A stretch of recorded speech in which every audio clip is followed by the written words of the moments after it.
क्या मैं बोझ हूँ? टिंग टोंग दरवाजे के घंटी बजी। जल्दी में बिना चश्मा लगाए दरवाजे खोलने सुरभि गई। एक जाना पहचाना सा चेहरा दरवाजे पर खड़ा था।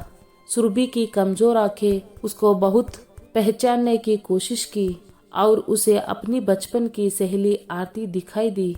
देखकर उसे बहुत ही आश्चर्य और खुशी हुई। लगभग 15 साल बाद आरती उसके घर आई थी। दोनों सखी मिलकर गले लगाकर कुछ देर तक रोती रही, साथ ही बहुत खुश भी हुई।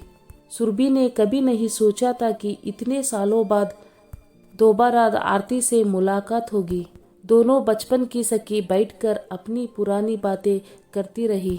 15 साल पहले आरती भी इसी शहर में रहती थी, पर उसके पति का ट्रांसफर होने से सुरभि को बिना बताए एकदम से उसे जाना पड़ा और दोनों अंतिम समय मिल भी नहीं पाए। ना ही फोन नंबर या घर का पता एक दूसरे को ले दे पाए। फोन नंबर या पता ना होने से दोनों का मिलना जुलना बिल्कुल बंद हो गया और तब सुरभि ने सोच लिया था कि अब कभी आरती से मुलाकात नहीं हो पाएगी। आज अचानक इतने सालों बाद आरती को देख सुरभि खुशी से पागल हो रही थी। उसके बाद से दोनों अब अक्सर ही मिलने लगी और साथ घूमने फिरने लगे। एक दिन अचानक आरती सुरभि के घर शाम के समय पहुंची। उसने देखा सुरभि बहुत ही परेशान या बुझी बुझी है। उसने उसका कारण जानना चाहा, पर सुरभि बताना नहीं चाहती थी। थोड़ी देर बाद आरती ने उसके कंधे पर हाथ रखते हुए बोला, मैं तुम्हारी बचपन की सहेली हूँ। मुझसे भी तुम अपनी बातें सुख दुख नहीं बताओगी तो क्या फायदा हमारी दोस्ती का। अपने जी हल्का कर लो, अपने मन की बात कह दो बहन।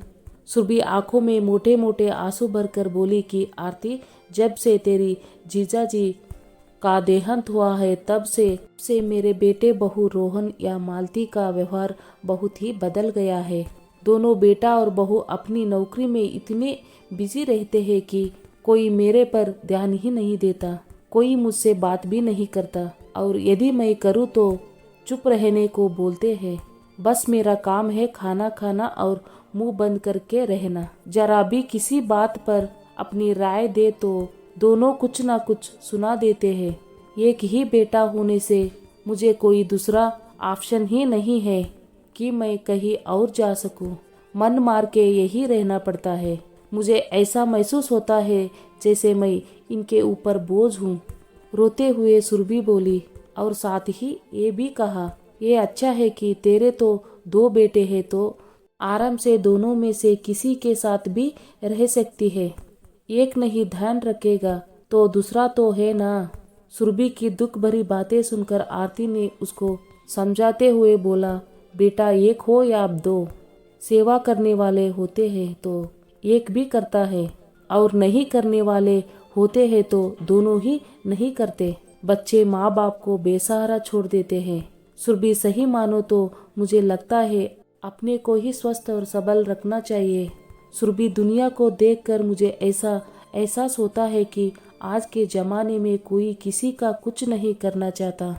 अपने को स्वस्थ रखो और कहीं व्यस्त रखो। सुखी जीवन का यही सबसे बड़ा मूल मंत्र है। कहते कहते आरती की आंखें भी नम हो गई। थोड़ी देर बाद फिर आरती ने कहा, मैंने तुम्हें कभी बताया नहीं, हम एक ही मकान में 3 अलग अलग मंजिल पर रहते हैं। सब साथ मिलते जरूर है, पर सबका खाना पीना अलग है।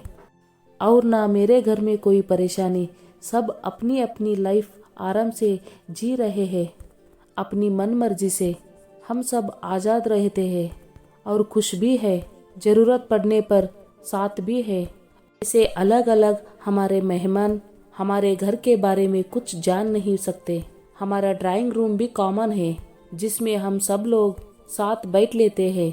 जब कोई आता जाता है जिससे आने वाले को कुछ पता ही नहीं चलता। इसलिए तुम थोड़ी देर के लिए आई थी और तुम्हें कुछ पता नहीं चला, आरती ने समझाते हुए बोला।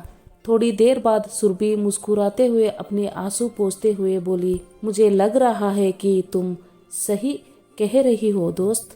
हमें अपने आप को कहीं व्यस्त रखना चाहिए।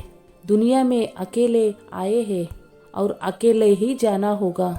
इसलिए अपने को सबल और आत्मनिर्भर बनाना चाहिए तथा अपने को कहीं न कहीं व्यस्त रखना चाहिए। मैं कल ही जाकर पास के झोपड़ियों में गरीब बच्चों के पढ़ाने में अपना समय बिताऊंगी। अब मैंने ये सोच लिया, गंभीरता के साथ सुरभि लंबी सांस भरते हुए बोली। आरती ने बोला, ठीक है, अब मैं भी तेरे साथ ही चला करूंगी।